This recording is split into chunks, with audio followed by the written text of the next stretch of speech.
5 مليون دولار يرميها في القمامة. اجت الفكره انه يطلق والله على هذه المجموعه نيش. ومنتر كان في عندهم شاب تقريبا أردني كان في المشروع في الأول إنه أنت لا تخلط عطرين مع بعض. فشو بتعني كلمه نيش ومن وين اجت ومين اطلقها؟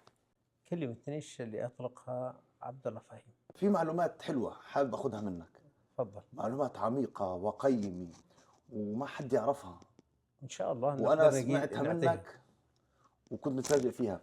يعني كلمة نيش اللي تطلق على العطور المتخصصة فقط في العطور، الشركات المتخصصة في العطور، ناس تفسرها بشتى الطرق، بكلمات، بجمل، بمعاني جدا غريبة عجيبة. احنا كنا يعني نقول اوكي، بس لما سمعت منك كلمة نيش شو تعني ومنين اجت استغربت. آه، فشو بتعني كلمة نيش ومن وين اجت ومين اطلقها؟ كلمة نيش اللي أطلقها عبد الله فهيم. هو كان صاحب شركة باريس جاليري. أطلقها تقريبا عام 2000 بأي بلد هو في باريس كان؟ الإمارات. هو اماراتي. في الإمارات. اماراتي الشخص، في دبي. حلو. عبد الله فهيم طبعا في للمعلوميات عمل تغيير كثير في عالم العطور، ما شاء الله. سواء في الناحية التسويقية، سواء أول ما ابتدع زي ما يقولوا سوبر ماركت العطور، البيج ديبارتمنت ستور للعطور في الامارات. في الإمارات. وكان هذا في سيتي سنتر. بأي سنة تقريبا؟ أعتقد أنه كانت على عام 2000. عام 2000. عام بداية 2000. ال 2000. بداية ال 2000 أو حتى قبلها بسنة أو سنتين، حلو. إذا لأنه الذاكرة ما تسعفني بالضبط التاريخ. لكن هو أساس الفكرة عنده، هو لما فتح كافور، السوبر ماركت كافور، وشاف الكاشير والدنيا والعالم، فكر إنه العطور لازم تصير نفس السيستم هذا، يصير كذا زي طريقة كافور، عنده السوبر ماركت. سوبر ماركت. أيوة. يعمل سوبر ماركت. فعمل باريس جاليري حلو. الكبير، لأنه كان عنده باريس جاليري صغير في سيتي سنتر. عمل واحد ثاني كبير جدا ديبارتمنت ستور، ودخل فيه بكل شيء. هنا كان يحتاج هو لمنتجات جديدة مختلفة عن الموجود في السوق الذي كانت تنعرض عليه. مهم. كنا بشكل عام كلنا احنا اصحاب اللي نصنع، المصنعين الموجودين في باريس او في ايطاليا، نقدم باستمرار اشياء جديدة عشان نعرضها في محلات باريس او في السوق بشكل عام. فافتكر انا لما جيت عرضت عليه جورج قرداحي، اوجي باران في ذيك واو. الفترة الزمنية، و- فاجى قال لي ليش ما تصنع لمنتجات ما احتاج للكمية، احتاج لكمية بسيطة، مهم. بس خذ السعر اللي بدك اياه حلو. واعمل العطر اللي ابغى انا. يعني زود في تركيز العاطر، اعمل لي مستوى العطر اللي بدي اياه، اعمل لي. من هنا بدأت الفكرة انه يشتغل على هذا. نحن شيء في ذيك متخصص. شيء متخصص خاص في انا، مهم. وكمية بسيطة، بدل ما تلزمني بكمية كبيرة الزمني بكمية بسيطة، وحط السعر اللي بدك اياه. من المصنعين اللي التزم معه كانت ماكليف. حلو. مثل ماكليف هي واو. كان شركة. الشركة. هي كانت مشهورة قبل؟ هي لا. ما كانت مشهورة. لا، هو من ابتدع ماكليف. هو اللي كان في سبب شهرة مكاليف. بالضبط. واو. حلو. هو في سبب شهرة كثير من الماركات، ما شاء الله. في شهرتها، في شهرة كثير من الماركات الإيطالية. أنا ما تسعفني الحظ في أسماء مهم. الماركات النيش اللي طلعت، مهم. لكن هو بعد ما كليف راح جاب بعد كذا كريستن، كليف كريستيان كليف كريستن، لأنه كليف كريستن كانت موجودة. كان موجود بس هو زادها. زادها ليش؟ لأنه ما كانت تعتبر نيش. مهم. كليف كريستن ما كانت. كليف كريستن، فيدريك مال، على سيرجلوتان، الأشياء هذه كنا نعتبرها برفيوم هاوس. فقط برفيوم هاوس، عطور خاصة وخلاص. عطور خاصة، برفيوم ما هاوس، فيش لهم اسم ما معين. فيش اسم معين. ايوه. من هنا بدأ يبتدي. فهو لما جاب بعد كذا الشركات هذه سحب على كريد. كريد كمان كانت برفيوم هاوس، تمام. وكانت رخيصة زمان. كانت كان سعرها رخيصة. رخيص. نعم. كانت القطعة الواحدة تنباع في السعودية أعتقد ذيك الأيام يا 130 ريال يا 140 ريال كان أو سعر أقل. زهيد. صح. بالضبط سعر زهيد. فلما أخذها هو رفع السعر إلى 330 ولا وبدأت في 340، الانطلاق. وبدأ في الانطلاق. حتى نحن في الأول قلنا شو الغرابة اللي يصير فيها، سعر وصلها 500 600 700 إلى أن وصل لها الرقم هذا. لأنه هم كان يحتاجوا إلى أنه يغطوا التكاليف الموجودة في الديبارتمنت ستور هذا اللي فتحوه. عنده تكاليف، عنده مصاريف، بالضبط. بيطلع. فمحتاج يطلع. من هنا بدأت عملية التصنيع للأشياء النيش. بدأت الماركات تزيد على مرحلة النيش. خلينا أقول لك أن بداية المرحلة الزيادة من 2010 وفوق. في الأول كل الشركات اللي كانت بسيطة إلى أن جت 2010. حتى مونتال لما طلعت ما طلعت نيش، طلعت از برفيوم هاوس نورمال مونتال زي اي شركه. زي اي شركه. ومونتال كان في عندهم شاب تقريبا اردني كان في المشروع في الاول صحيح. مع بير مونتال، ومن هنا بدأوا المشروع. والشاب الاردني على ما اعتقد انه كان شغال في باريس جاليري. فبنحصل انه كل هذه الكتله وراها كان باريس جاليري. باريس واو. جاليري ابتدع اشياء كثيره في يعني عالم التسويق. كلمه نيش هو اللي اطلقها. هو اللي هو أطلقها. يعني كيف اجت الفكره؟ يعني هو منين اجت الفكره انه يطلق والله على هذه المجموعه نيش؟ انه شيء غير موجود، غير مألوف، شيء محطوط شيء محطوط مختلف. محطوط مختلف في مكان مختلف. مختلف. ليش؟ لانه هو ما عندوش ديزاين. مهم. هنا ما يشتغلش هو على الديزاين، هو اشتغل هنا على العطر والباكينج، على الكرتون، على العلبه الخارجيه والعطر، وليس على القاروره. يعني في الاول كديزاينر، لانه انا كان عندي مكتب اتلي دينان ديزاين، وعندي مع سيد منصور، عندي كذا، كنا نعتمد دائما على ديزاين القاروره. شلون تبتدع تحفه عطريه بس بقاروره كمان مختلفه، لها وراها ارتست، وراها فنان. طبعا. اوكي، القطعه هذه لها قيمتها للمستقبل، لانه عمل فني، حتى عمل معقد في التصنيع. هو لا، سهل كل هذه العمليه. فكل اللي كانوا ينتجوا العطور الشعبيه في ايطاليا وغيره تحولوا الى النيش، لانه صار فلوس اكثر. صار في فلوس. لكن هل اليوم قدموا عطور مميزه وجديده؟ هذا هو السؤال. ما قدموش. مش كل شيء نيش يعني مش مميز. كل شيء نيش مميز. اقدر اقول عليك الاشياء المميزه ما زالت هي في البرستيج لاين. جيرلان اتفق معك ولا يمكن اختلف فينا نصنفه نيش لانه هو جدا راقي. جيرلان هو ارقى من اي واحد صح. موجود. يعني اليوم لو ما اجي احط جيرلان مقابل كلايف كريستان، ولا مقابل انا بشوفه افضل روجيه، ولا وات ايفر، حط لي اي اسم من النيش وحط لي قدامه جيرلان راح اقول لك جيرلان تاريخ. حط لي اي براند، حتى لو جيت لي اليوم شانيل بعراقتها، لو تحط لي ديور بعراقتها، تحط لي جيرلان اقول لك جيرلان.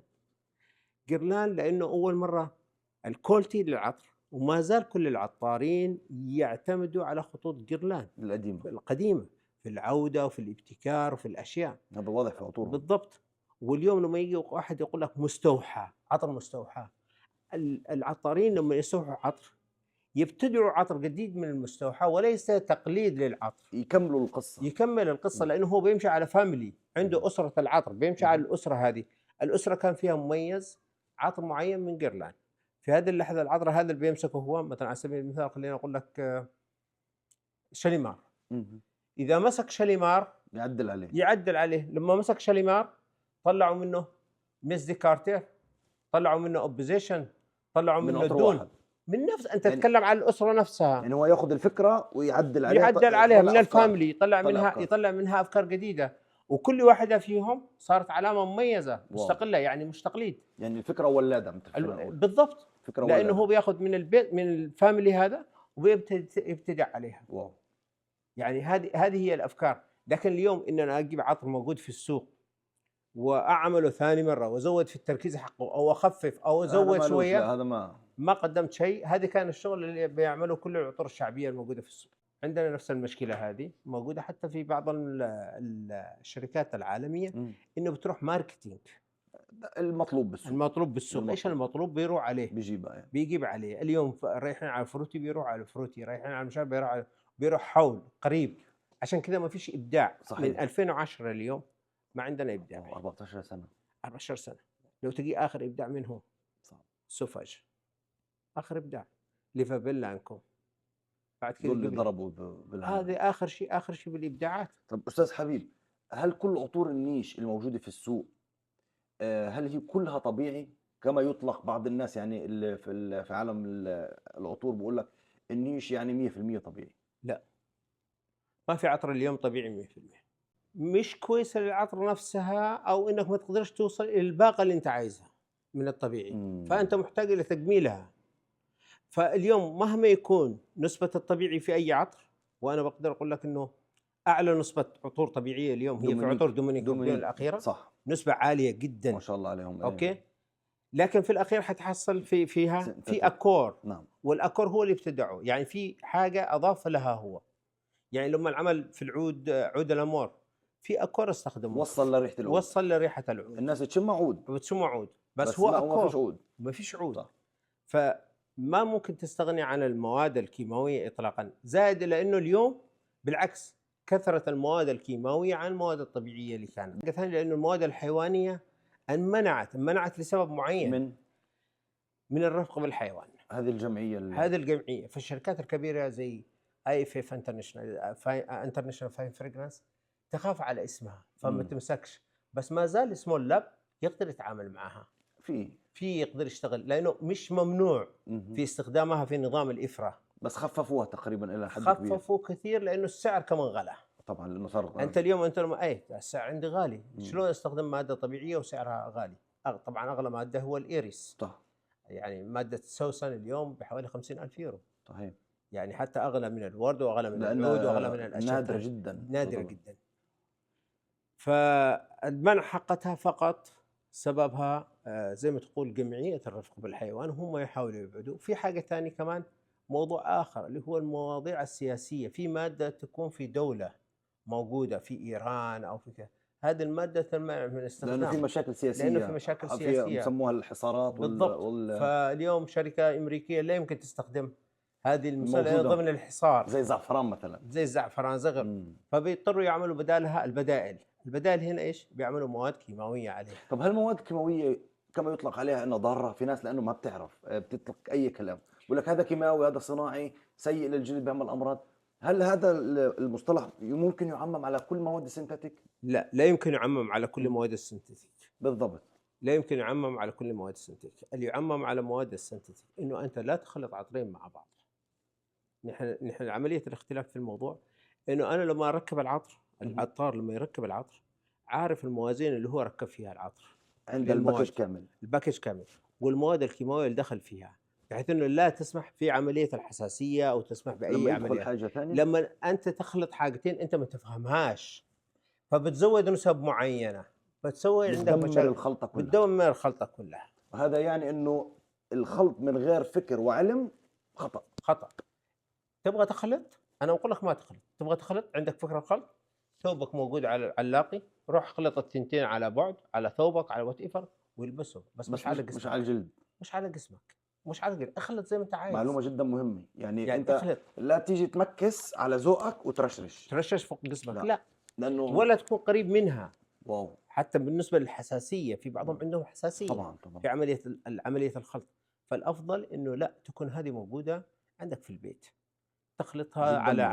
على وهي على العلاقي بتعلقها بتخلط من وابعد على عنها بعض، شوي. تخليها شوي بعدين تلبس عليك والسلام عليكم. وللعلم في الصحة الآن نحن ingredients أول كنا نكتب small ingredients اهم. على كل، أول من كتب موضوع البراميد والingredients على مستوى العالم كله أنا عام ما شاء الله، عام ما شاء الله تبارك 96 الرحمن. وكان لي عطر H2 لدرعة كنت عامله، أيوه. فأول مرة باكتب البراميد كتبتوا تسويقيا معلومات نظاما تسويقيا يعني فكرة وبعدين تسويقية. انتشر.